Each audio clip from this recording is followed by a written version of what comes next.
Hey everyone, welcome back to my channel. In this video, I will be sharing my Cognizant Gen Z off-campus interview experience for the 2025 batch where I got selected. I will walk you through all the rounds, the type of question asked, and some personal tips that helped me to get selected. Section 1 was communication round, aptitude round, technical assessment, and then lastly the interview.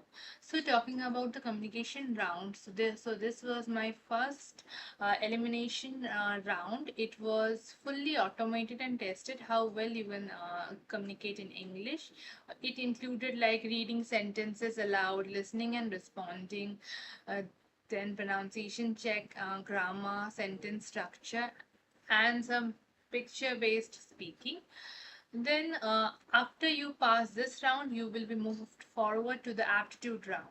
Aptitude round comprises of quantitative aptitude, logical reasoning, then verbal ability. In quantitative aptitude, you will be getting questions from time and work ratios. From logical reasoning, you will be getting some questions from blood relations, patterns, and puzzles. And from verbal ability, you will be getting questions from grammar, fill in the blanks, synonyms, and antonyms.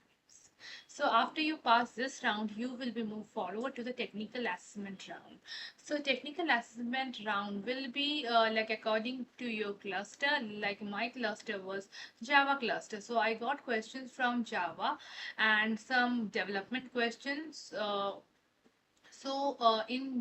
In Java, I got a Java DSA programming question, and I got one HTML, CSS, and Java script code problem.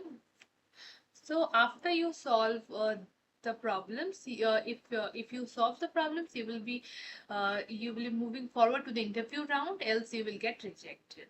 So I passed this round too, and I got and I move forward to the interview round. So interview round uh, combined of technical plus HR round where my interviewer asked me about Java OOPS concept questions, about DBMS questions, and one Java code uh, which I have like executed and coded it out.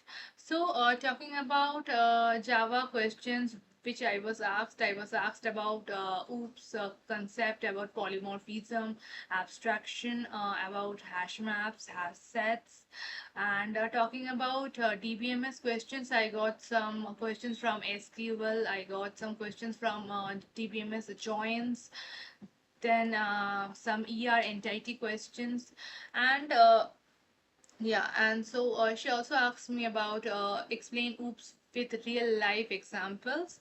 After that, she also asked me about some HR questions. So that are you open to about to relocation and night shifts, and tell me about your strength and weakness. So after giving the interview, after 2 to 3 weeks, I within 2 to 3 weeks I got my LOI, and so this is how my interview experience went. So stay tuned for more interview experiences. If you like this video, please like, share, and subscribe to my channel. Thank you.